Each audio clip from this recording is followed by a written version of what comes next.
Good afternoon, everybody.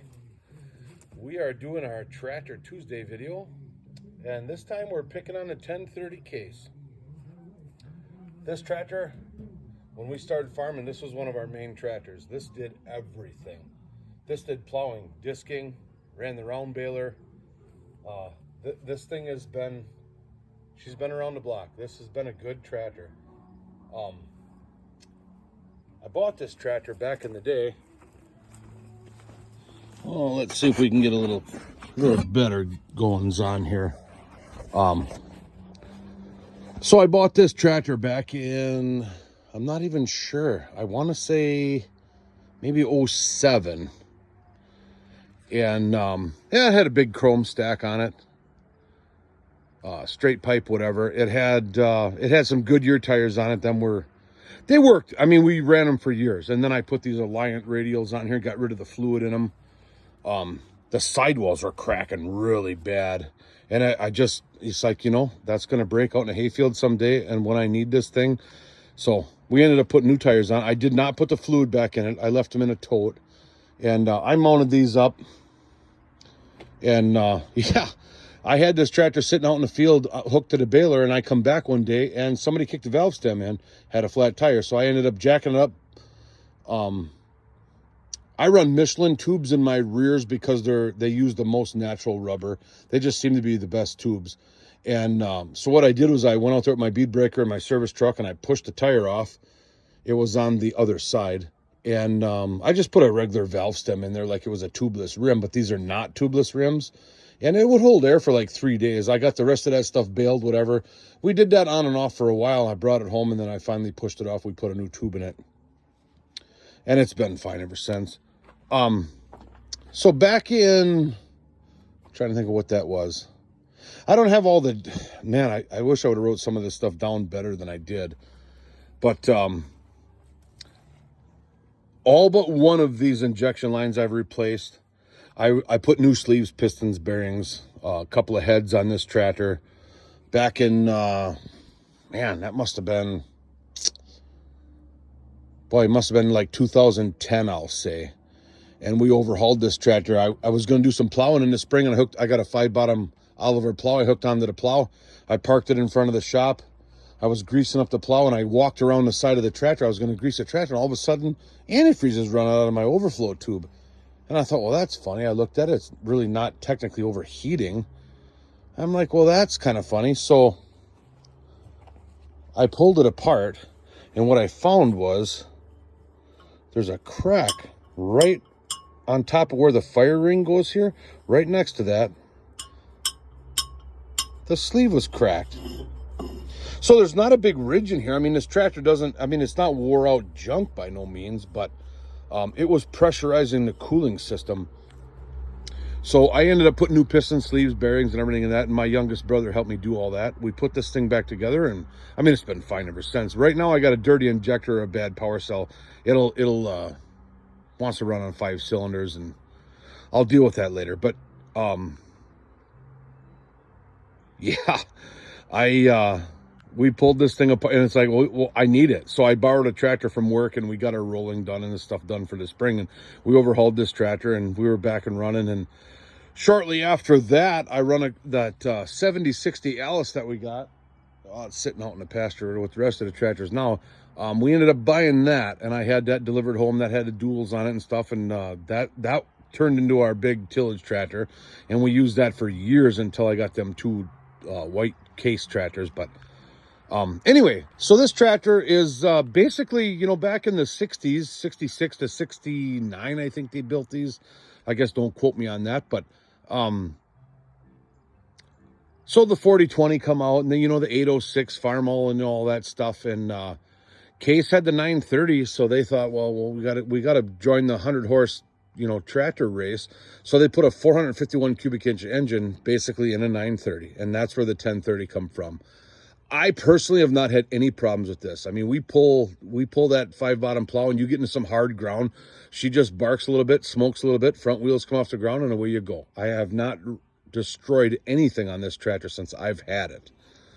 This has been a freaking machine. I can't even explain how good this tractor's been to us. It's pretty straight. I pulled my 12-row corn planter with this tractor for years before we got that Alice. And I had this sitting out on a field over off of a road, I don't know, mile and a half from home here, hooked onto the 12-row planter. And I went up and I filled up a gravity box full of fertilizer, and I was on my way back. And I was pulling in the driveway, and this truck was sitting at the edge of the driveway. You know, and I'm like, and I was getting mad. I'm like, get the heck out of my way. I got to get off the road here and with this gravity box. And it ended up being, there again, I don't remember all these details, but it was a dude from down by La Crosse. Got a bunch of Case tractors, and he's like a member of the president of a club. And he was driving by. He was a union, I don't know what. Man, I can't remember. I know it wasn't a pipe fitter. He was a union something, and he was working on the University of Stevens Point, and he was on his way back to La Crosse. He worked in La Crosse, and this was a Friday, and he said, hey, I seen that 1030. So I finally went and we introduced ourselves, and he said, hey, I seen that 1030 sitting on that corn planter, and he goes, I have never seen a 1030 like that, in that good a shape, that straight, ever. And he goes, I hope you don't mind. I stopped and took a look at it. So him and I talked for, man, must have been almost an hour. And it was pretty cool. And, you know, Case is kind of close to our heart. So it was pretty cool. But, well, it doesn't have anything to do with this tractor, but I was working in the shop here. And I had a semi sitting in there and a couple of tractors in there. And I was working on a semi because we were hauling milk and we were trucking all sorts of stuff. And I had my little dog, little Ruby. She was a red heeler. She, well, she's not with us anymore. God bless her soul. But we were working underneath this semi. And all of a sudden I hear something. I'm like, what the heck is that? I got the radio playing. I got my earplugs in, you know, so I barely heard it. And I see these footsteps over there. Well, that was the president of the JIK Heritage Foundation, and he stopped in and he said, hey, I was driving by, I was at a meeting over here in Fond du Lac, and I was on my way back to Minnesota, and he says, I seen all them tractors in the yard, I just had to turn around and come meet you. And that's a whole separate video and discussion in itself, but just the Case stuff that, you know, that we like. So it was pretty cool. But anyway, so this tractor, like I said, this thing has done wonders for us. And I used to have a fire extinguisher mounted underneath here, so when we did round baling and stuff, in case we had problems. This is that ether crap that, you know, we never use that stuff. I put a tank heater on here different from what was on here. I got some valves set on here that I can turn on and off. That way it would, you know, when we plug it in, it heats just the engine, and then when it's running, we turn these valves back on, and then there's a little heater inside the cab. You know, unlike every other tractor in the late 60s, that heater wasn't worth a crap. It kept you warm in there, but if the wind was blowing and you got a little snow on the windshield or the side windows, it melted it just enough to be annoying, not enough to make it go away. But this will be like the 930. So this would not have Case-O-Matic. You had high-low range on this little shifter right here. You had a 4-speed transmission with reverse. You had foot throttle, hand throttle, draft-o-matic. I recovered the seat and stuff in here. That's why it looks the way it looks, but it does a good job. And what I think these cabs are made out of Allenton, Wisconsin, if I remember correctly. And this was quite the tractor. You know, back in the 60s, this was a pretty serious machine. And as far as the 4020 goes, I mean, you know, they can't hold a candle to this thing. The hydraulics on these were a little weak. They could have been a little bit better, but you know, as many 4020s that sold, you got so much green, people that, you know, bleed green. That's not our problem. But now we're finding out how much of a piece of crap them tractors really are. But so that's our Tractor Tuesday video. I'm sure I left some stuff out, but this is one of the first ones also that had a dry element air cleaner, and this had the paper air cleaner underneath the grill.